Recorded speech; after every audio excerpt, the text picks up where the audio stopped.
ಮೊದಲಿಗೆ ಬಂದಿರತಕ್ಕಂಥ ಎಲ್ಲ ಧ್ಯಾನಿಗಳಿಗೆ, ಧ್ಯಾನ ಮಾಸ್ಟರ್ಗಳಿಗೆ ಹೃದಯಪೂರ್ವಕ ನಮಸ್ಕಾರಗಳು. ಹಾಗೆ ಪ್ರಾರಂಭದಲ್ಲಿ ನಮ್ಮ ಪ್ರೀತಿಯ ಗುರುಗಳು, ಶ್ರೇಷ್ಠ ಆಧ್ಯಾತ್ಮ ಶಾಸ್ತ್ರಜ್ಞರು, ನಮ್ಮ ಚೈತನ್ಯ ಬ್ರಹ್ಮರ್ಷಿ ಪಿತಾಮಹ ಡಾಕ್ಟರ್ ಸುಭಾಷ್ ಪತ್ರಿಜಿಯವರಿಗೆ ಅನಂತ ಪ್ರಣಾಮಗಳನ್ನು ಸಲ್ಲಿಸ್ತಾ, ಆತ್ಮೀಯ ಮಿತ್ರರೇ, ನನ್ನ ಹೆಸರು ವಿರೂಪಾಕ್ಷಪ್ಪ ಅಂತ. ನಾನು ಗೌರಿಬಿದನೂರಲ್ಲಿ ವಾಸ ಇದ್ದೇನೆ. 2006ರಲ್ಲಿ ಧ್ಯಾನಕ್ಕೆ ಬಂದಿದ್ದೇನೆ. ಧ್ಯಾನ ಮಾಡ್ತಾ ಇದ್ದೇನೆ. ಯಾವುದೇ ವಿಶೇಷ ಅನುಭವ ನನಗಿಲ್ಲ. ಏನಂದರೆ ಧ್ಯಾನಕ್ಕೆ ಕೂತ್ಕೊಂಡಾಗ ಪ್ರಶಾಂತವಾಗಿರ್ತೇನೆ. ಮನಸ್ಸಿನಲ್ಲಿ ಏನು ಇಲ್ಲದೆ ಇರೋಂಥ ಸ್ಥಿತಿಯಲ್ಲಿ ಕೆಲವು ಕ್ಷಣಗಳಿರ್ತೀನಿ, ಎಲ್ಲ ಟೈಮಲ್ಲೂ ಅಲ್ಲ, ಕೆಲವು ಕ್ಷಣಗಳಾದರೂ ಇರ್ತೀನಿ. ಅದು ನನ್ನನ್ನು ಧ್ಯಾನದಲ್ಲಿ ಇಲ್ಲಿಯವರೆಗೆ ಕರ್ಕೊಂಡು ಬಂದಿದೆ. ಜೊತೆಗೆ ನನ್ನದೊಂದು ಅವಕಾಶ ಏನು ಅಂದರೆ, ಗುರುಗಳಾದಂಥ ಪತ್ರಿಜಿಯವರು ಪಿರಮಿಡ್ ಕಾಲ್ ಸರ್ವಿಸ್ನಲ್ಲಿ ಯಾರು ಕಾಲ್ ಮಾಡ್ತಾರೋ ಅವ್ರಿಗೆಲ್ಲ ಧ್ಯಾನ ಹೇಳ್ಕೊಡಿ ಅನ್ನುವಂಥ ಒಂದು ಅವಕಾಶ ಕೊಟ್ಟರು. ಹಾಗಾಗಿ ನನಗೊಂದು ಅದ್ಭುತವಾದ ಅವಕಾಶ. ಯಾರು ಎಲ್ಲಿಂದ ಕಾಲ್ ಮಾಡ್ತಾರೋ ಅವರ ಒಂದು ಆತ್ಮೀಯತೆಗೆ ಮಾರೋಗ್ತೀನಿ. ಅವ್ರು ಕೇಳಿದಂಥ ವಿಚಾರಗಳಿಗೆ ನಾನು ನನಗೆ ತಿಳಿದಿರ್ತಕ್ಕಂಥ ವಿಚಾರಗಳನ್ನು ಹಂಚ್ಕೊಳ್ತೀನಿ. ಅದು ನನ್ನನ್ನು ಈ ಧ್ಯಾನ ಫೀಲ್ಡಲ್ಲಿ ಮತ್ತಷ್ಟು ಉನ್ನತಿಗೆ ಏರಿಸ್ತಾ ಇದೆ. ಇದು ನನಗೆ ತುಂಬ ಸಂತೋಷ. ಈ ಒಂದು ದಿಶೆಯಲ್ಲಿ, ಈ ಪ್ರಯಾಣದಲ್ಲಿ ನಮ್ಮ ಅಯ್ಯಪ್ಪ ಪಿಂಡಿಯವರು, ಅನಿತಾ ಪಿಂಡಿಯವರು ಈ ಪಿರಮಿಡ್ ಕಾಲ್ ಸರ್ವೀಸನ್ನು ಮತ್ತಷ್ಟು ಬೆಳೆಸ್ತಾ ಇದ್ದಾರೆ, ಮತ್ತಷ್ಟು ವಿಸ್ತರಿಸ್ತಾ ಇದ್ದಾರೆ. ಹಾಗಾಗಿ ಈ ಕ್ಷೇತ್ರ ಇನ್ನಷ್ಟು ಚೆನ್ನಾಗಿ ಬೆಳೀತಾ ಇದೆ ಅನ್ನುವಂಥ ಹೆಮ್ಮೆ ನನ್ನದಾಗಿದೆ. ಹಾಗೆ ಈ ಒಂದು ಅವಕಾಶಕ್ಕೆ ಪತ್ರಿಜಿ ಗುರುಗಳಿಗೆ, ಅಯ್ಯಪ್ಪ ಪಿಂಡಿಯವರಿಗೆ ಮತ್ತು ಧ್ಯಾನ ಕಲಿತಿರ್ತಕ್ಕಂಥ ಎಲ್ಲ ಧ್ಯಾನಿಗಳಿಗೆ ಹೃದಯಪೂರ್ವಕ ಧನ್ಯವಾದಗಳು. ಆತ್ಮೀಯ ಮಿತ್ರರೇ, ನಾವು ಪ್ರತಿಯೊಬ್ಬರು ಆನಂದವಾಗಿರಬೇಕು ಅಂದರೆ, ನೆಮ್ಮದಿಯಿಂದ ಜೀವನ ನಡೆಸಬೇಕು ಅಂತ ಹೇಳಿದ್ರೆ, ನಾವು ಪ್ರತಿ ಕ್ಷಣವೂ ಎಂಜಾಯ್ ಮಾಡಬೇಕು ಅಂದರೆ ಧ್ಯಾನ ಬೇಕೇ ಬೇಕು. ಇದಕ್ಕಿಂತ ಸುಲಭವಾದ, ಶ್ರೇಷ್ಠವಾದ ಮಾರ್ಗ ಇನ್ನೊಂದಿಲ್ಲವೇ ಇಲ್ಲ ಅಂಥೇಳಿ ನಾನು ಭಾವಿಸಿದ್ದೀನಿ. ಅದು ಸತ್ಯ. ಯಾಕೆ ಅಂದರೆ ಧ್ಯಾನದಿಂದ ಮಾತ್ರವೇ ನಾವು ಆಧ್ಯಾತ್ಮಿಕತೆಗೆ ಬರಲಿಕ್ಕೆ ಸಾಧ್ಯ. ಪ್ರಾಪಂಚಿಕತೆಯಲ್ಲಿ ಸುಖದ, ನೆಮ್ಮದಿಯ ಜೀವನ ನಡೆಸಲಿಕ್ಕೆ ಸಾಧ್ಯ. ಇಲ್ಲದಿದ್ದರೆ ಖಂಡಿತ ಸಾಧ್ಯ ಇಲ್ಲ. ಯಾಕೆ ಅಂತ ಹೇಳಿದ್ರೆ, ಪ್ರಾಪಂಚಿಕತೆಯಲ್ಲಿ ನಾವು ಪ್ರತಿಯೊಬ್ಬರಲ್ಲೂ ಭಿನ್ನತೆಯನ್ನು ಕಾಣ್ತೇವೆ ಹೊರತು ಏಕತ್ವವನ್ನು ಕಾಣುವ ಪ್ರಯತ್ನ ಮಾಡೋದಿಲ್ಲ. ಎಲ್ಲರೂ ನಾನೆಚ್ಚು, ನಾನು ಹೇಳಿದ್ದೆ ಸರಿ, ನಾನು ಹೇಳಿದ್ದೆ ಮಾಡಬೇಕು, ನನಗೆ ಬೇಕಾದಾಗೆ ಇರಬೇಕು ಅನ್ನುವಂಥ ಭಾವನೆಗಳನ್ನು ನಾವು ಬೆಳೆಸ್ಕೊಳ್ತೀವಿ. ಎಲ್ಲಿ? ಪ್ರಾಪಂಚಿಕತೆಯಲ್ಲಿ. ಅಂದರೆ ಈಗ ಕುಟುಂಬದಲ್ಲೇ ತಗೊಳ್ರಿ, ಗಂಡ ಹೇಳಿದ್ದು ಹೆಂಡ್ತಿ ಕೇಳಬೇಕು, ಹೆಂಡ್ತಿ ಹೇಳಿದ್ದು ಗಂಡ ಕೇಳಲೇಬೇಕು ಅನ್ನುವಂಥ ಒಂದು ರೀತಿಯ ಒತ್ತಡದ ಭಾವನೆಗಳಿರ್ತವೆ. ಆದರೆ ನಾವು ಈ ಧ್ಯಾನಕ್ಕೆ ಬಂದರೆ, ಆಧ್ಯಾತ್ಮ ಕ್ಷೇತ್ರಕ್ಕೆ ಬಂದರೆ, ನಾವು ಪರಸ್ಪರ ಫ್ರೆಂಡ್ಸ್ ಆಗ್ತೀವಿ, ಆತ್ಮೀಯತೆಯಿಂದ ಒಡನಾಡಿಗಳಾಗಿ ಜೀವನ ಮಾಡ್ತೀವಿ. ಅತ್ಯುತ್ತಮವಾದಂಥ ಧ್ಯಾನ ಕುಟುಂಬ ಆಗುತ್ತೆ.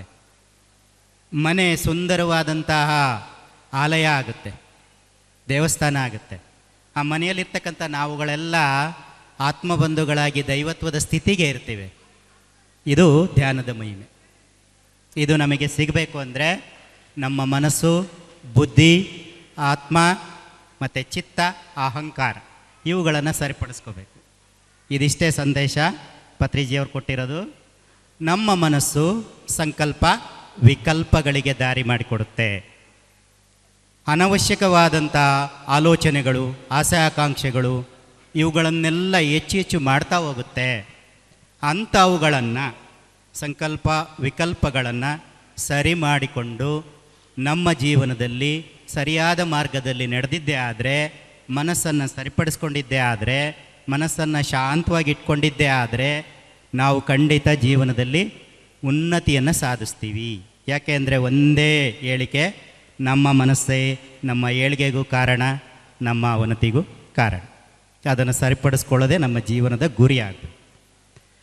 ಎರಡನೇದಾಗಿ ಬುದ್ಧಿ ನಮಗೆ ಒಂದೊಂದು ಸಮಸ್ಯೆಯ ಸಂದರ್ಭದಲ್ಲಿ ಒಂದೊಂದು ನಿರ್ಣಯಗಳನ್ನು ತೆಗೆದುಕೊಳ್ಳುವಂತಹ ಚಾಣಾಕ್ಷತೆಯನ್ನು, ವಿವೇಕವನ್ನು ಹೊಂದಿರ್ತದೆ. ಹಾಗಾಗಿ ಸರಿಯಾದ ನಿರ್ಣಯಗಳನ್ನು, ಸರಿಯಾದಂತಹ ಮಾರ್ಗವನ್ನು ಹಿಡಿಯೋದಕ್ಕೆ ಬುದ್ಧಿ ದಾರಿ ಮಾಡಿಕೊಡುತ್ತೆ. ಅಂಥ ಬುದ್ಧಿಯನ್ನು ಚಾಣಾಕ್ಷತೆಯಿಂದ, ವಿವೇಕದಿಂದ ಯಾರು ಬಳಸಿಕೊಳ್ಳಲಿಕ್ಕೆ ಮುಂದೆ ಬರ್ತಾರೆ ಅವರ ಜೀವನ ತುಂಬ ಸುಂದರವಾಗಿ ಇರುತ್ತೆ. ಅದು ನಮ್ಮ ಧ್ಯಾನದಿಂದ ಸಾಧ್ಯ ಆಗುತ್ತೆ. ನೆಕ್ಸ್ಟ್ ಇನ್ನೊಂದು ಚಿತ್ತ, ಅಂದರೆ ಮನಸ್ಸಿನ ಆಳವಾದಂಥ ಸ್ಥಿತಿ, ಸುಪ್ತ ಪ್ರಜ್ಞೆ. ಆ ಚಿತ್ತವನ್ನು ನಾವು ಏನು ಮಾಡಬೇಕು? ಚಿತ್ತವೃತ್ತಿ ನಿರೋಧ, ಪತಂಜಲಿ ಮಹರ್ಷಿಗಳು ಹೇಳಿದ್ದಾರೆ. ಚಿತ್ತವೃತ್ತಿ ನಿರೋಧ ಯೋಗ, ಚಿತ್ತವೃತ್ತಿ ನಿರೋಧ. ಆ ಚಿತ್ತವೃತ್ತಿಯನ್ನು ನಾವು ನಿರೋಧ ಮಾಡಿಕೊಂಡ್ರೆ ಮಾತ್ರ ಮನಸ್ಸಿಗೆ ಶಾಂತಿ ಸಾಧ್ಯ, ಮನಸ್ಸನ್ನು ಮುಚ್ಕೊಳ್ಳಿಕ್ಕೆ ಸಾಧ್ಯ, ಮನಸ್ಸನ್ನು ಶೂನ್ಯ ಸ್ಥಿತಿಗೆ ಸರೋದಕ್ಕೆ ಸಾಧ್ಯ, ಧ್ಯಾನ ಸ್ಥಿತಿ ಹೊಂದಲಿಕ್ಕೆ ಸಾಧ್ಯ, ಆತ್ಮಸ್ಥಿತಿ ತಲುಪಲಿಕ್ಕೆ ಸಾಧ್ಯ. ಇಲ್ಲದಿದ್ದರೆ ಖಂಡಿತ ಸಾಧ್ಯ ಇಲ್ಲ. ಅದಕ್ಕೋಸ್ಕರ ಚಿತ್ತವೃತ್ತಿ ನಿರೋಧ ಮಾಡ್ತಕ್ಕಂಥ ರಾಜಯೋಗ, ಧ್ಯಾನ ಯೋಗ ಯಾವುದು ಅಂದರೆ ಆನಾಪಾನಸತಿ ಧ್ಯಾನ. ಅದನ್ನು ಬಿಟ್ಟರೆ ಬೇರೆ ದಾರಿ ಇಲ್ಲವೇ ಇಲ್ಲ. ಅದಕ್ಕೋಸ್ಕರ ಈ ರಾಜಯೋಗದ ಧ್ಯಾನ ಪದ್ಧತಿಯನ್ನು ನಾವೆಲ್ಲ ಅಳವಡಿಸ್ಕೊಳ್ಳೋಣ. ಅದನ್ನು ಎಷ್ಟು ಸಾಧ್ಯ ಅಷ್ಟು ಪ್ರಾಕ್ಟೀಸ್ ಮಾಡೋಣ. ನಮ್ಮ ಉನ್ನತಿಯನ್ನು ನಾವೇ ಮಾಡಿಕೊಳ್ಳೋಣ, ಯಾರನ್ನು ಅವಲಂಬಿಸೋದು ಬೇಡ. ಎಲ್ಲರಿಂದ ಮಾರ್ಗದರ್ಶನ ಪಡ್ಕೊಳ್ಳೋಣ. ಎಲ್ಲೆಲ್ಲಿಂದ ಏನೇನು ಸಿಗುತ್ತೆ ಅದನ್ನೆಲ್ಲ ತಗೊಳ್ಳೋಣ. ಆದರೆ ಸರಿಯಾದ ಮಾರ್ಗದಲ್ಲಿ ನಾವೇ ನಡಿಬೇಕು. ನಮ್ಮನ್ನು ನಾವೇ ಸರಿಪಡಿಸ್ಕೋಬೇಕು, ನಮ್ಮ ಮನಸ್ಸನ್ನು ನಾವೇ ಸರಿಪಡಿಸ್ಕೋಬೇಕು, ಬೇರೆ ಯಾರೂ ಸರಿಪಡಿಸ್ಕೊಳ್ಳಲ್ಲ ಅನ್ನೋದನ್ನು ತಿಳ್ಕೊಂಡು ಧ್ಯಾನ ಮಾರ್ಗದ ಮೂಲಕ ನಮ್ಮೊಳಗೆ ನಾವು ಪ್ರಯಾಣ ಮಾಡಿ ನಮ್ಮನ್ನು ನಾವು ಉದ್ಧಾರ ಮಾಡಿಕೊಳ್ಳೋಣ ಅಂತ ಹೇಳ್ತಾ, ಇಲ್ಲೊಂದೆರಡು ಮಾತಾಡೋಕ್ಕೆ ಅವಕಾಶ ಕೊಟ್ಟಿದ್ದಂಥ ಅಯ್ಯಪ್ಪ ಪಿಂಡಿ ಸರ್ ಅವ್ರಿಗೆ, ಕೇಳದಂಥ ನಿಮಗೆಲ್ಲರಿಗೂ ಅನಂತ ಧನ್ಯವಾದಗಳು. ಜೊತೆಗೆ ಪಿರಮಿಡ್ ಕಾಲ್ ಸರ್ವೀಸ್ ಅಥವಾ ಯಾವುದೇ ಇರಲಿ, ನಾವು ಇಂಥದ್ದು ಅಂತ ಹೇಳಲ್ಲ, ಯಾವುದೇ ಎಲ್ಲಿಯೇ ಧ್ಯಾನದ ವಿಚಾರ ಬಂತು ಅಂದರೆ ಒಂದು ಸ್ವಲ್ಪ ಕಿವಿ ಕೊಡಿ, ಧ್ಯಾನ ಮಾಡಿ. ಎಲ್ಲವುಗಳಿಗೂ ಕೂಡ ಸಬ್ಸ್ಕ್ರೈಬ್ ಆಗಿ ಅದನ್ನು ಎಲ್ಲ ರೀತಿಯಲ್ಲೂ ಬೆಳೆಸಿ. ಅದಕ್ಕೆ ಪತ್ರಿಜಿಯವರ ಉದ್ದೇಶ ಏನಂದರೆ ಧ್ಯಾನ ಮಾಡಿ, ಮಾಡಿಸಿ, ಬೋಧಿಸಿ, ಪ್ರಚಾರ ಮಾಡಿ. ಇದು ಎಲ್ಲರಿಗೂ ಆಗಬೇಕಾಗಿರುವಂಥದ್ದು. ಹಾಗೆ ಧ್ಯಾನ ಕಸ್ತೂರಿ ಇದೆ, ಓದುವ ಹವ್ಯಾಸ, ಸ್ವಾಧ್ಯಾಯ ನಮಗೆ ಬೇಕೇ ಬೇಕು. ಪ್ರತಿಯೊಬ್ಬರು ದಯವಿಟ್ಟು ಸಬ್ಸ್ಕ್ರೈಬ್ ಆಗಿ. ಪ್ರತಿಯೊಬ್ಬರು ಒಂದು ವರ್ಷಕ್ಕೆ ಒಂದು 500 ರೂಪಾಯಿ ಏನೇನಕ್ಕೋ ಖರ್ಚು ಮಾಡ್ತೀವಿ, ಎಲ್ಲೆಲ್ಲೋ ಖರ್ಚು ಮಾಡ್ತೀವಿ. ಪ್ರತಿ ವರ್ಷಕ್ಕೆ ಒಂದು 500 ಅಂತೆ. ತಪ್ಪದೆ ಧ್ಯಾನ ಕಸ್ತೂರಿಗೆ ಸಬ್ಸ್ಕ್ರೈಬ್ ಆಗಿ ಅಂತೇಳಿ ಎಲ್ಲರಲ್ಲಿ ಕೇಳ್ಕೊಳ್ತೇನೆ. ಹಾಗೆ PMC ಕನ್ನಡ ಚಾನಲ್ ಪ್ರತಿಯೊಬ್ಬರು ನೋಡ್ರಿ ಅಂತ ಕೇಳ್ಕೊಳ್ತಾ ನಮ್ಮ ಎಲ್ಲ ಧ್ಯಾನಿಗಳಿಗೆ ಧನ್ಯವಾದಗಳು. Thank you Virupaksha sir.